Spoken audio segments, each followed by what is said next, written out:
Hi, I'm Robert, and today I'm going to show you how I take this image of Laguna Beach from here to here. I shot this on a gloomy day in Laguna Beach back in 2013. We're going to have to get creative with the colors to make it a little more interesting. We'll be using the brush tool and the HSL panel to achieve that.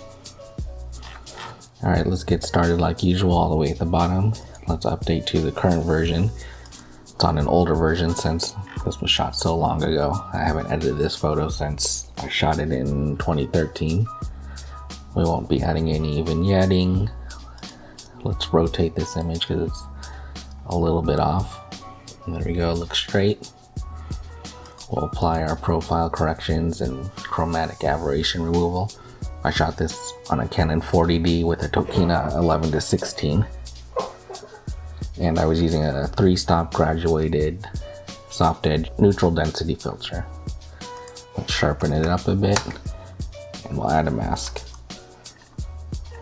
We don't want to sharpen the sky, we'll just apply sharpening to the foreground of the water. That looks good. We won't be using split toning today. Let's go up top here. Let's change the profile to landscape. As you can see, it already gives us a great starting point. It brings out the colors, adds contrast, makes our starting point much easier.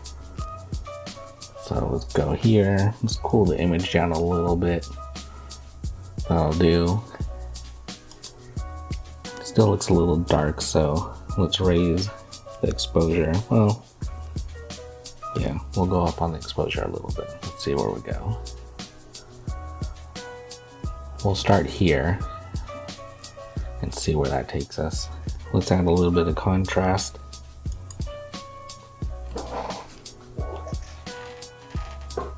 Plus 15 should be good. Bring down the highlights so we can bring back that sky. Sky's looking good. Now we retained our detail up top here. This is the advantage of using that 3-stop soft edge graduated filter.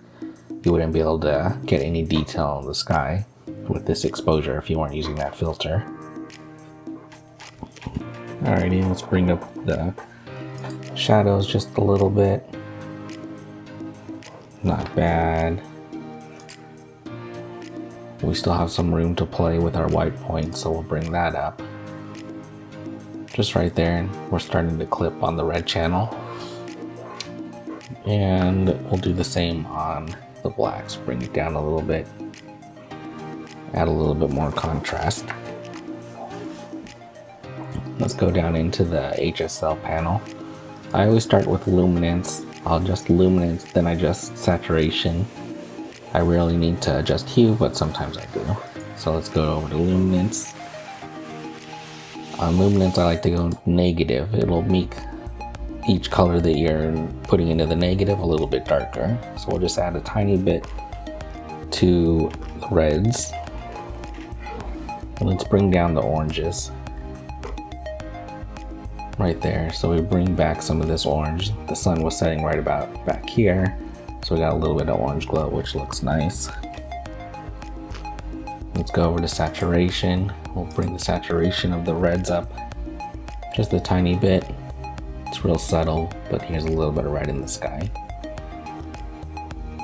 Now let's bring the oranges up. There's some orange here and orange here in the sky, so let's see how this looks afterwards. It's a subtle difference. We bring a little bit of color in here. You can see it more up in the sky, especially at the edges here. Let's just add a little more drama to the sky. We'll go up on the purple and the magenta. Now that we have the base image set, let's use the brush tool to really show off what we're trying to show the viewers in this image.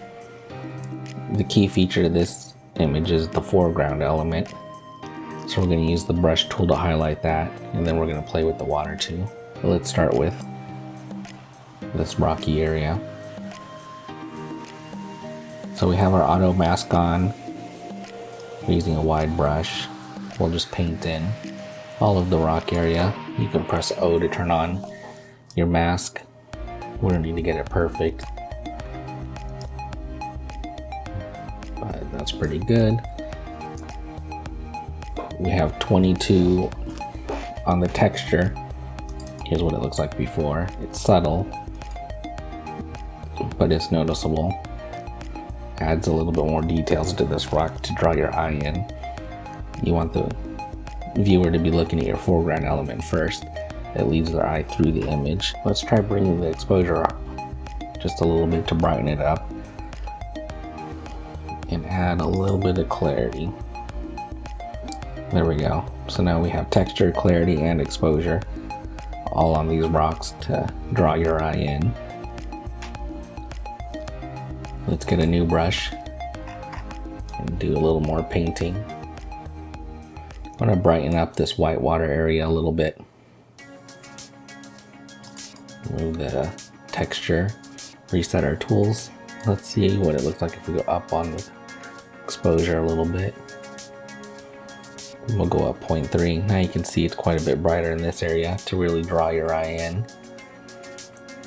The background and the sky isn't too nice in this image, so I'm trying to make the focus on this front part. Let me get one more brush in here. I want to highlight this little area of sand.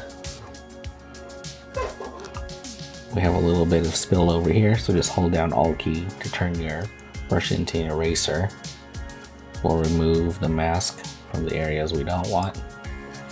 Press O to remove it. Let's see if we can bring up the temperature a little bit. We'll just do it a tiny bit. Let's try some saturation. That's a bit far. We'll back it down. And we can turn them on and off here. So it's a subtle adjustment to this little orange highlight on the sand, but it makes it help pop. So there's the before with all of the brush work turned off, and after. Close our brush down and take a look at anything else we need to fix. Let's check for any dust in the sky. I don't see any dust. I have this mask on by clicking this visualize spots. If you don't have this tool down here, just press T for tool and it'll remove it or bring it back. Let's close out on this tool. So I'm pretty happy with how this final image looks. Not a bad way to save an image that was shot on a gloomy day with barely any color. We have a nice pop of color in the foreground, good texture, draws your eyes in.